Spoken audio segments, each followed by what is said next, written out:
70 వాక్యములు కంఠాపాఠము చేసిన వారికి 1000 రూపాయలు బహుమానం ఇవ్వడానికి ప్రభు మమ్మను ప్రేరేపించాడు. అందుకొరకై ఈ 70 వాక్యాలు మేము ప్రత్యేకంగా సెలెక్ట్ చేసాం. మరి వాక్యముల యొక్క ఉద్దేశం ఏంటంటే మీరు నిదానముగా చక్కగా వాటిని నేర్చుకొని ఆ వాక్యములతో మీ జీవితాన్ని పరిశీలించుకొని ఆ యొక్క వాక్యముల ప్రకారం మీరు జీవించాలన్నది మా యొక్క ఉద్దేశం. ఎందుకంటే అందరికీ తెలిసిన వాక్యమే, కానీ చాలామంది పాటించని వాక్యం ఒకటేంటంటే బైబిల్లో ఉన్నది కీర్తన గ్రంథం 1వ అధ్యాయములో దుష్టుల ఆలోచన చెప్పున నడువక, పాపుల మార్గమున నిలువక, అపహాసకులు కూర్చుండు చోటను కూర్చుండక, యెహోవా ధర్మశాస్త్రమునందు ఆనందించుచు దివారాత్రము దానిని ధ్యానించువాడు ధన్యుడు. అతడు నీటి కాలవ ఓరన నాటబడినదై ఆకువాడక తన కాలమందు ఫలమిచ్చు చెట్టువలే నుండును. అతడు చేయునదంతయు సఫలమగును. ఈ వాక్యంలో ఉన్న విషయం ఏంటంటే ఒక వ్యక్తి దేవుని యొక్క వాక్యాన్ని దివారాత్రము ధ్యానిస్తే ఆ వ్యక్తి యొక్క జీవితం ఎలా ఉంటుందని పోల్చాడంటే నీటి కాలవల యోరన నాటబడినటువంటి పచ్చని చెట్టు వలె ఉంటుందని. అంతేకాదు ఆ చెట్టు తన కాలమందు తప్పక ఫలమిస్తుందని. ఇంకా అద్భుతమైన విషయం ఏంటంటే అతడు చేయునదంతయు సఫలమగునని. ఈ లోకంలో ప్రతి మనిషి కూడా తాను చేసేదంతా ఫలించాలని, తన వ్యాపారమంతా సక్సెస్ కావాలని, తన ఆలోచనలన్నీ సక్సెస్ కావాలని కోరుకుంటాడు. అయితే సక్సెస్ఫుల్ లైఫ్ గురించి బైబిల్ ఏం చెప్తుందంటే ఏ వ్యక్తి అయితే దేవుని యొక్క వాక్యాన్ని ధ్యానిస్తాడో, ఇక దుష్టుల ఆలోచన చొప్పున నడవకుండా, పాపుల మార్గంను నిలవకుండా, అపహాసకులు కూర్చుండు చోటను కూర్చునకుండా దేవుని యొక్క వాక్యాన్ని ధ్యానం చేస్తే ఆ వ్యక్తి జీవితం ఫలిస్తుంది. అతడు చేసేదంతా ఫలిస్తుంది అన్నాడు. ఎందుకంటే సఫలమవుతుంది అన్నాడు. కారణం ఏంటంటే అతడు చేసేదంతా కూడా దేవుని దృష్టికి ఇష్టంగా ఉంటుంది. ఎందుకంటే దేవుని వాక్యం అతని జీవితంలో క్రియ చేసి ఏది చేయకూడదో ఏది చేయాలో ఆ వ్యక్తికి జ్ఞానం ఇస్తుంది, సామర్థ్యం ఇస్తుంది. కాబట్టి అతడు చేసిందంతా కూడా ఫలిస్తుందంటే దాని అర్థం ఏంటంటే అతడు చేసేదంతా కూడా దేవునికి ఇష్టమైంది ఉంటుంది. కాబట్టి ఈ 70 వాక్యాలు మేము సెలెక్ట్ చేసాం. వాటిని మీరు ధ్యానించే విధంగా నిదానంగా చెప్పాలి. చాలామంది పరిగెత్తుతూ చెప్తున్నారు, చాలామంది చెప్పారు, దేవునికి స్తోత్రం. అయితే వాళ్ళు నిదానంగా చెప్పడం నేర్చుకోవాలి. టైం ఏం దీనికి లేదు. మీరు నిదానంగా చక్కగా రాస్తేనే తప్ప మీకు రాదు. కొంతమంది రాయకుండా వాళ్ళు అమోఘమైన జ్ఞానం కలిగిన వారిని టకటకా నేర్చుకొని కరెక్ట్గా మాకు చెప్పినప్పుడు ప్రతి వాక్యానికి ఆ ఊ అంటున్నారు. అలా కాదు, మీరేం పరిగెత్తాల్సిన పని లేదు, నిదానంగా నేర్చుకోండి. కాబట్టి ఈ సెలెక్ట్ చేసినటువంటి వాక్యాల్లో అది ఎలా చెప్పాలో నేను మీకు చెప్తున్నాను. కళ్ళు మూసుకొని యోహాను రాసిన మొదటి పత్రిక 1వ అధ్యాయం. జీవవాక్యమును గూర్చినది. ఆది నుండి ఏది ఉండెనో, మేమేది వింటిమో, కన్నులారా ఏది చూచితేమో, ఏది నిదానించి కనుగొంటిమో, మా చేతులు దేనిని తాకి చూచెనో అది మీకు తెలియచేయుచున్నాము. ఆ జీవము ప్రత్యక్షమాయను, తండ్రి యొద్ద ఉండి మాకు ప్రత్యక్షమైన ఆ నిత్య జీవమును మేము చూచి ఆ జీవమును గూర్చి సాక్ష్యమిచ్చుచు దానిని మీకు తెలియపరచుచున్నాము. మాతో కూడా మీకును సహవాసము కలుగునట్లు మేము చూచిన దానిని వినిన దానిని మీకును తెలియచేయుచున్నాము. మన సహవాసమైతే తండ్రితో కూడాను ఆయన కుమారుడైన యేసుక్రీస్తుతో కూడాను ఉన్నది. మన సంతోషము పరిపూర్ణమవుటకై మేమీ సంగతులను రాయుచున్నాము. మేమాయన వలన విని మీకు ప్రకటించు వర్తమానమేమనగా, దేవుడు వెలుగైయున్నాడు, ఆయన యందు చీకటి ఎంత మాత్రమును లేదు. ఆయనతో కూడా సహవాసము గలవారమని చెప్పుకొని చీకటిలో నడిచిన ఎడల మనం అబద్ధమాడుచు సత్యమును జరిగింపకుందం. అయితే ఆయన వెలుగులోనున్న ప్రకారం మనమును వెలుగులో నడిచిన ఎడల మనము అన్యోన్య సహవాసము గలవారమై ఉందుము. అప్పుడు ఆయన కుమారుడైన యేసు రక్తము ప్రతి పాపము నుండి మనలను పవిత్రులుగా చేయును. మనము పాపము లేనివారమని చెప్పుకొనిన ఎడల మనలను మనమే మోసపుచ్చుకుందుము, మరియు మనలో సత్యముండదు. మన పాపములను మనము ఒప్పుకొనిన ఎడల ఆయన నమ్మదగినవాడును నీతిమంతుడును గనుక ఆయన మన పాపములను క్షమించి సమస్త దుర్నీతి నుండి మనలను పవిత్రులుగా చేయును. మనము పాపము చేయలేదని చెప్పుకొనిన ఎడల ఆయనను అబద్ధికునిగా చేయువారుమగుదుము, మరియు ఆయన వాక్యము మనలో ఉండదు. ఈ వాక్యములను ఈ విధంగా నెమ్మదిగా చెప్పడం వలన ఆ వాక్యాలు మీ హృదయంలో భద్రపరచబడతాయి.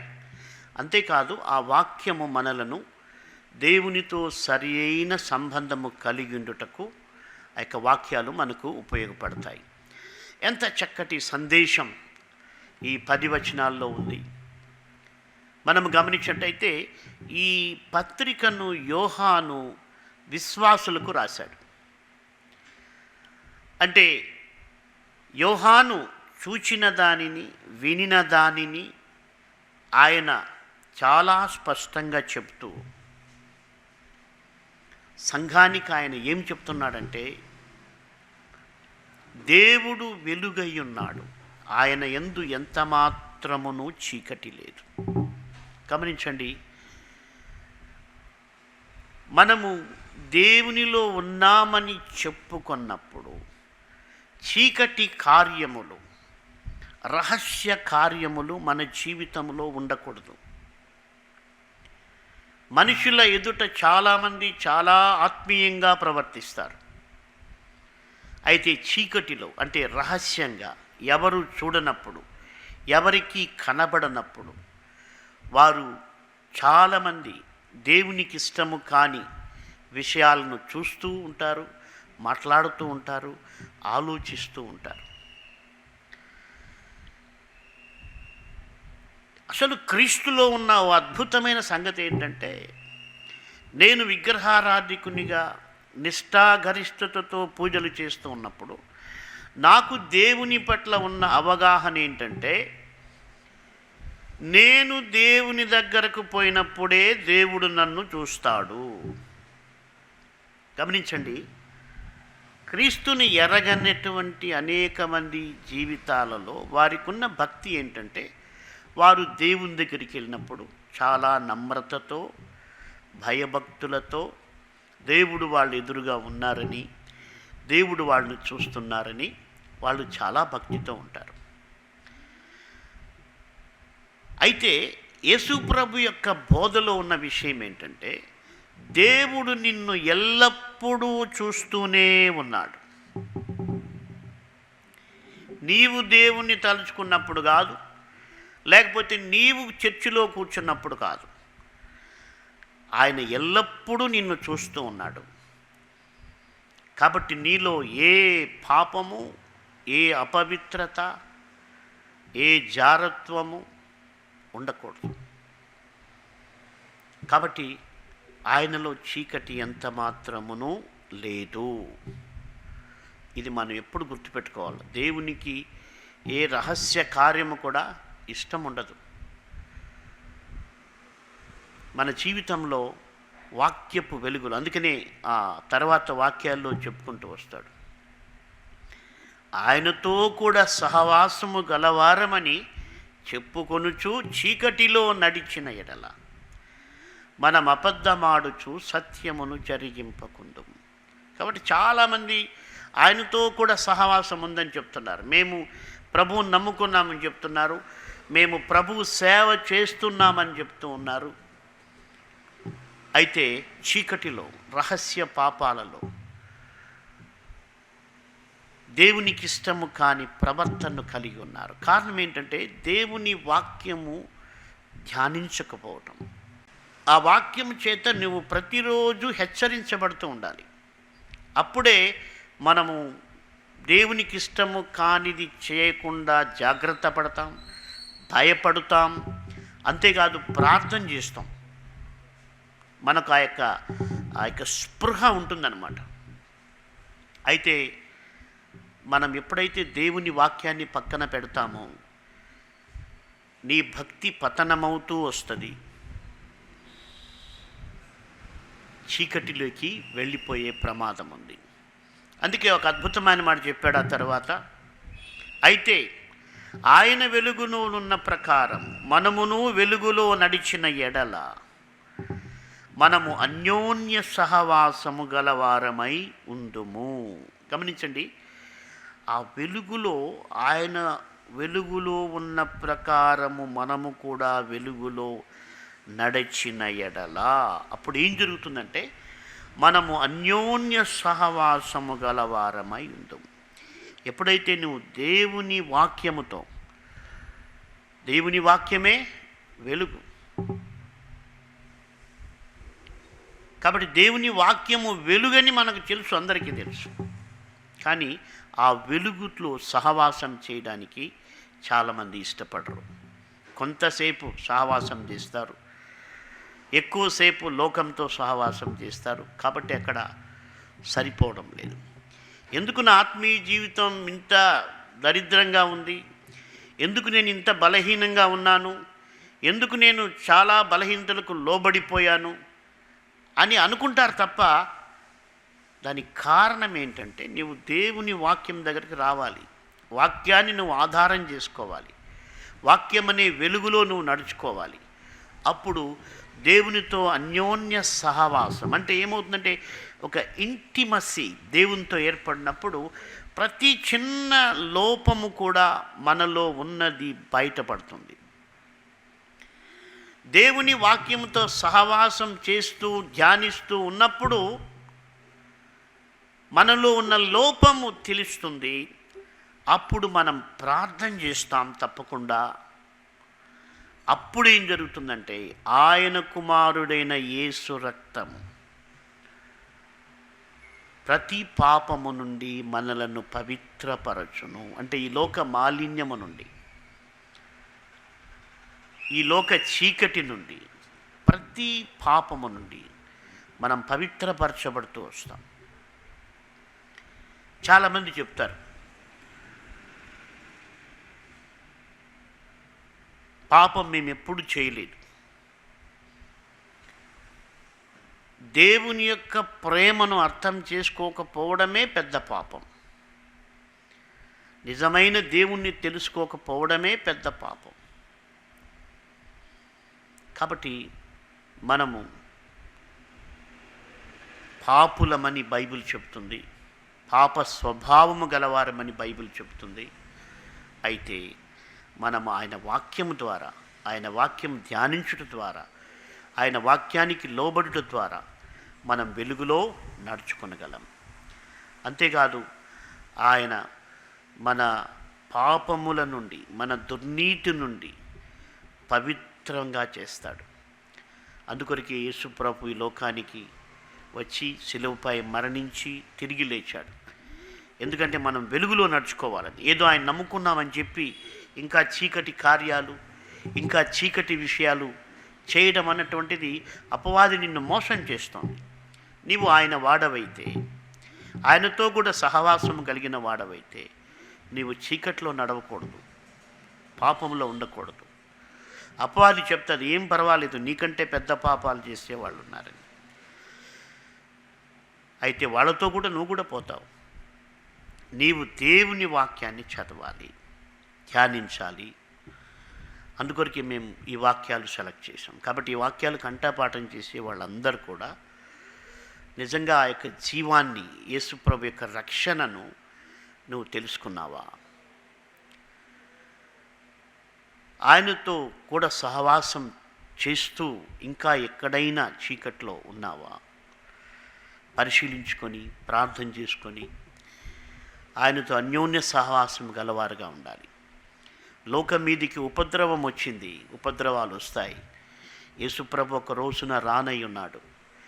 ఆయన వచ్చినప్పుడు ధైర్యంగా ఆయన దగ్గరికి పోవాలంటే ఆయనతో అన్యోన్య సహవాసం కలిగిన వారంగా ఉండాలి. కాబట్టి దేవుని వాక్యం చదవండి, ధ్యానించండి.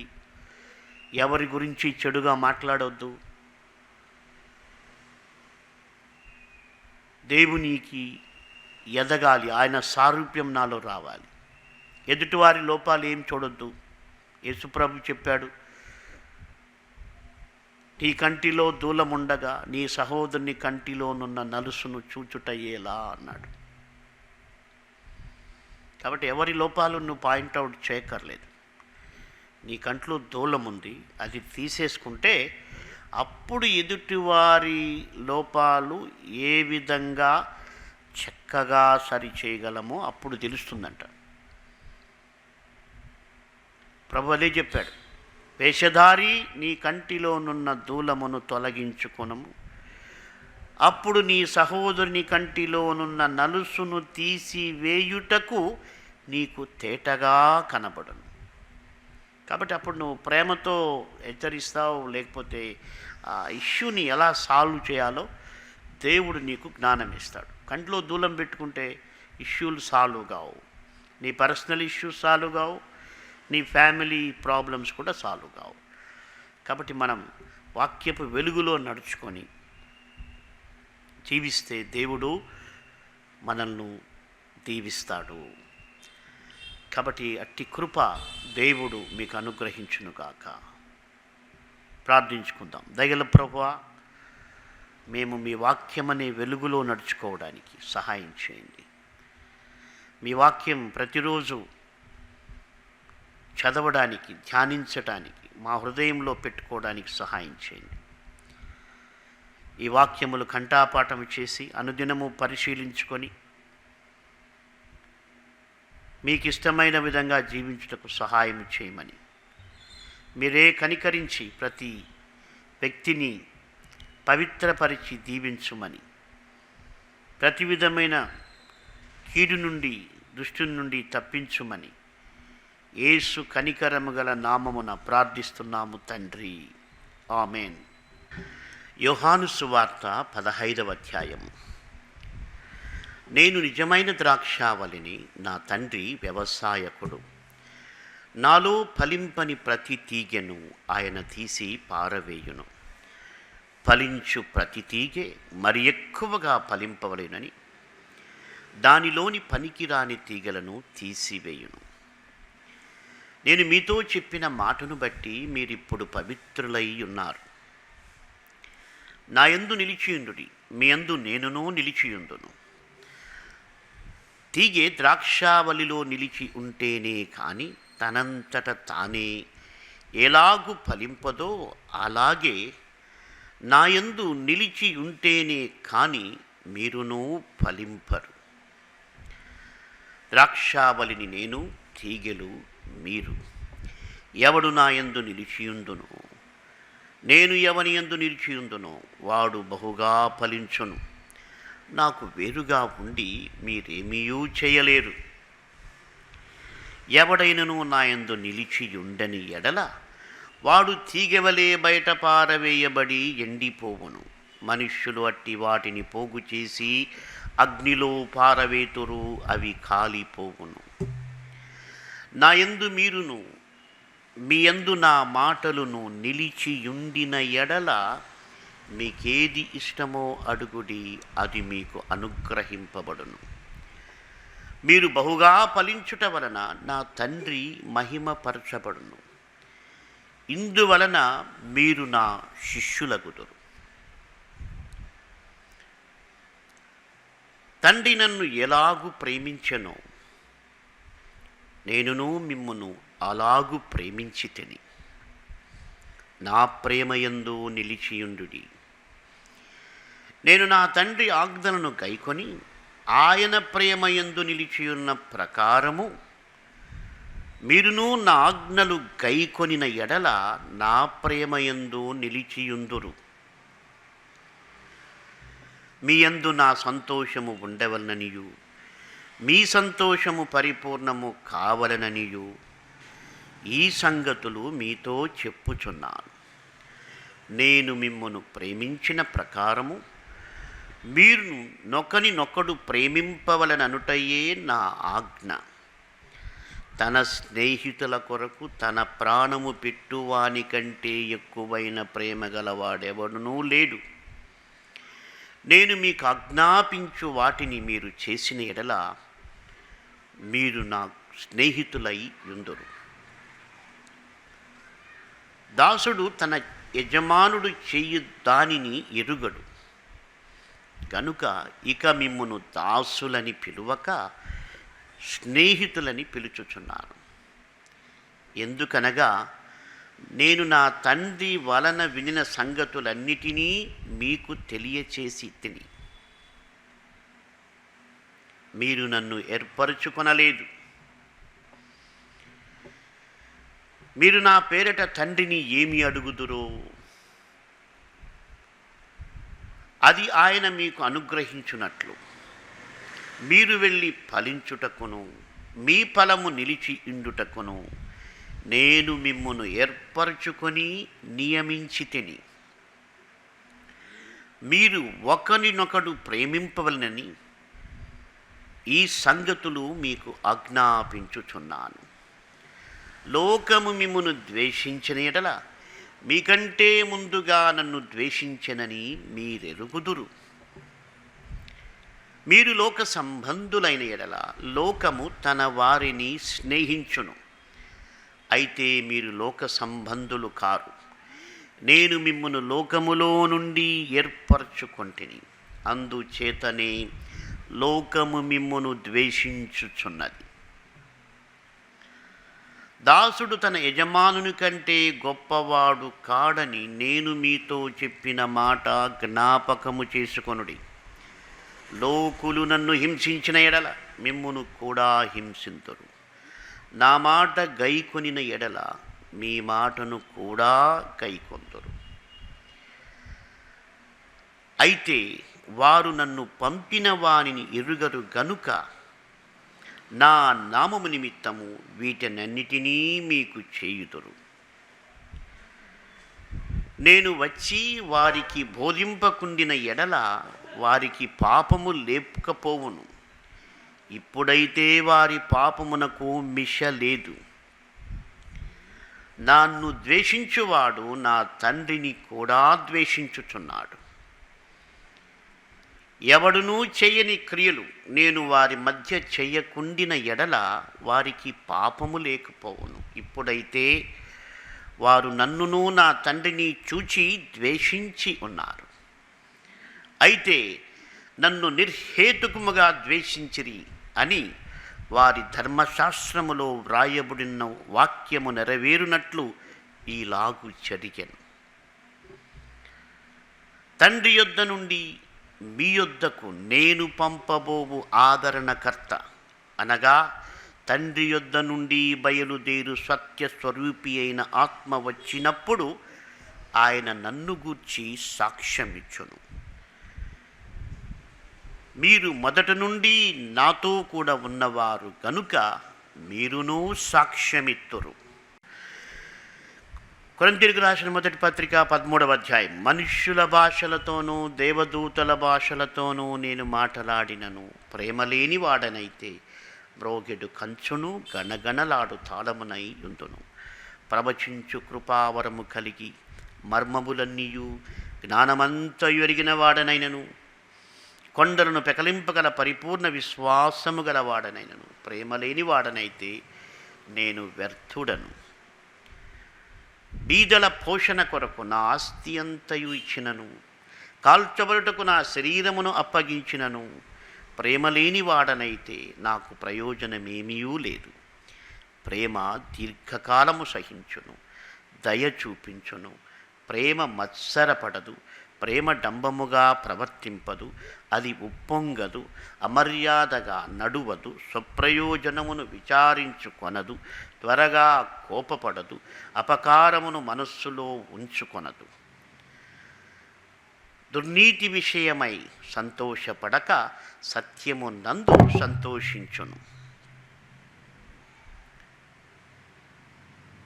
అన్నిటికీ తాళుకొనును, అన్నిటినీ నమ్మును, అన్నిటినీ నిరీక్షించును, అన్నిటినీ ఓర్చును. ప్రేమ శాశ్వత కాలముండును. ప్రవచనములైనను నిరర్థకములగును, భాషలైనను నిలిచిపోవును, జ్ఞానమైనను నిరర్థకమగును.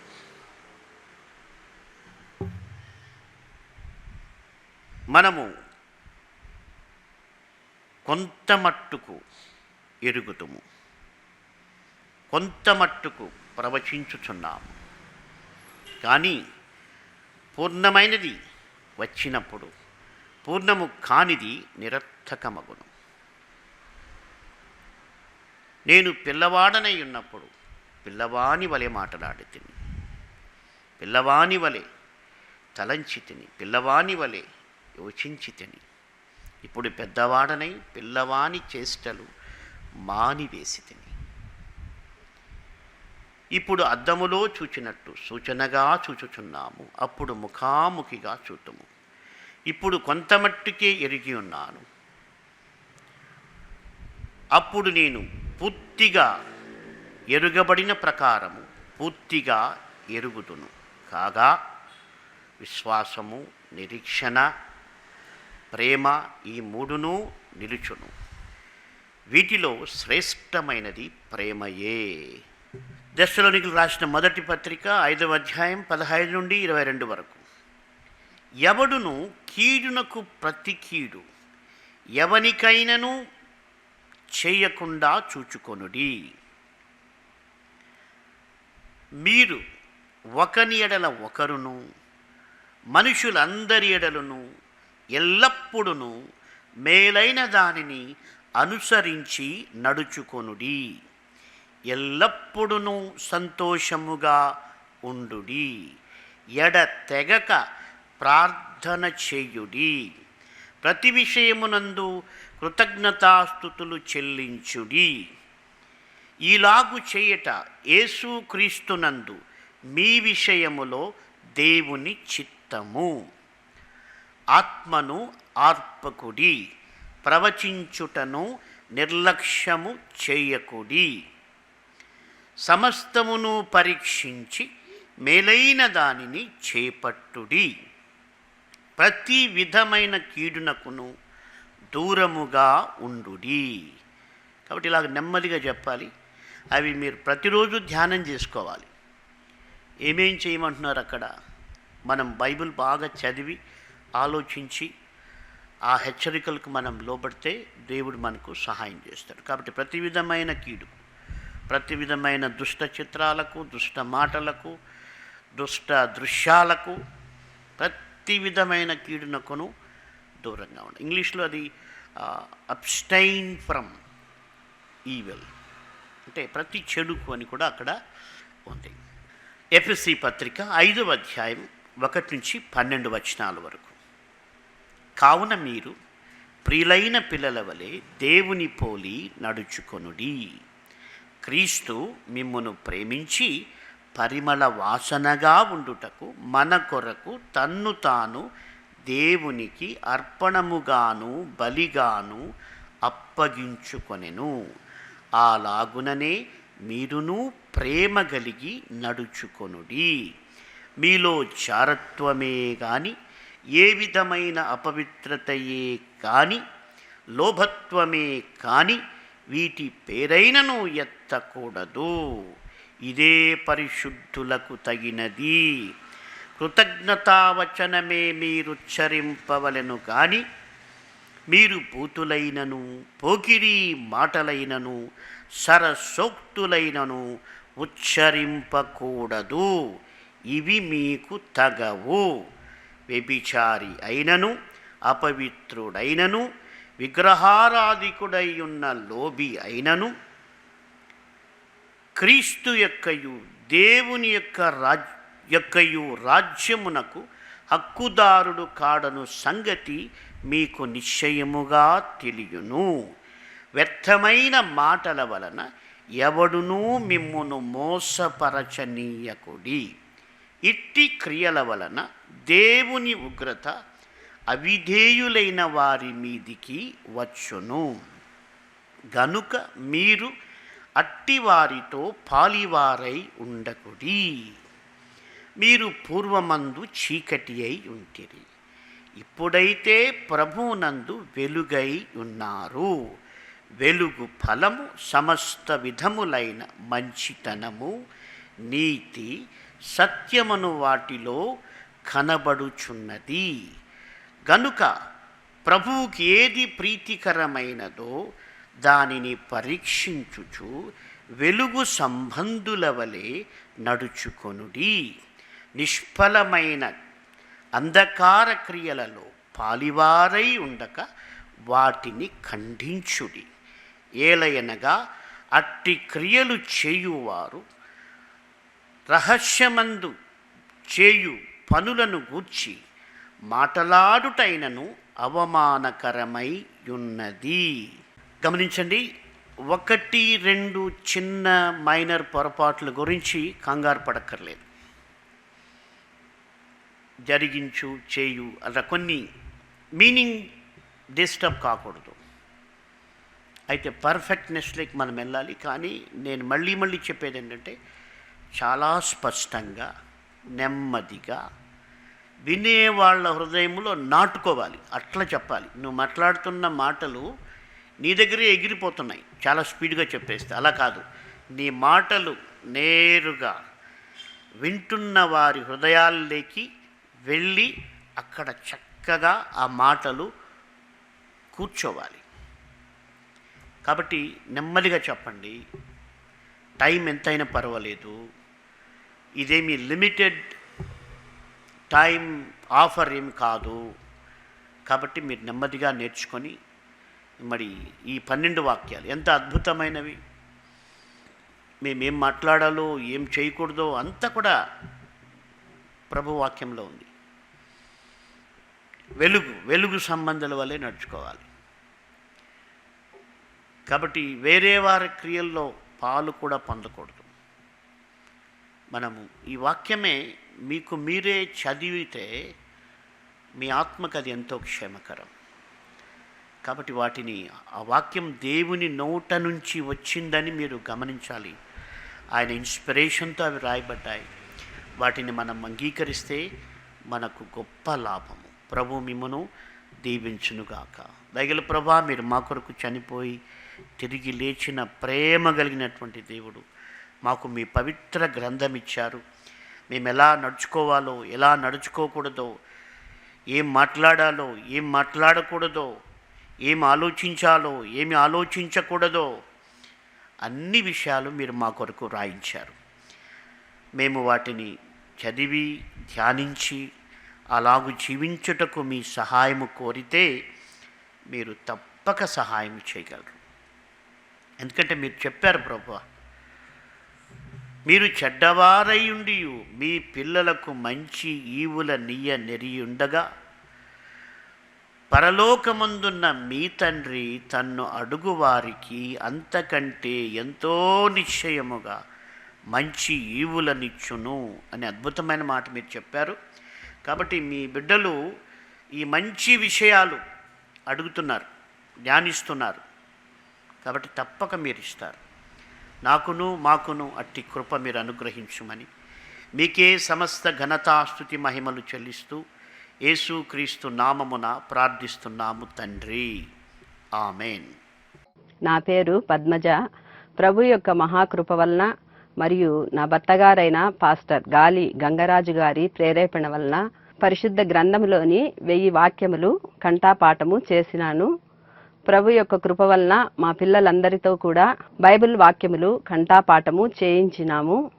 మా 2 కుమారులు డేవిడ్ కరుణాకర్, జేమ్స్ కరుణాకర్ మరియు మా కుమార్తెలు గ్రేస్, మెర్సీ, బ్యూలా 1000 వాక్యములు కంఠాపాఠం చేసినారు. తల్లిదండ్రులందరూ కూడా బైబిల్ వాక్యములు కంఠాపాఠం చేసి తమ తమ పిల్లలందరితో కూడా బైబిల్ వాక్యములు కంఠాపాఠం చేయించుట గొప్ప ఆశీర్వాదము. అట్టి కృపను దేవుడు అందరికీ అనుగ్రహించవలనన్న ఉద్దేశముతో ద బైబిల్ ఫౌండేషన్ సంస్థ స్థాపించబడినది.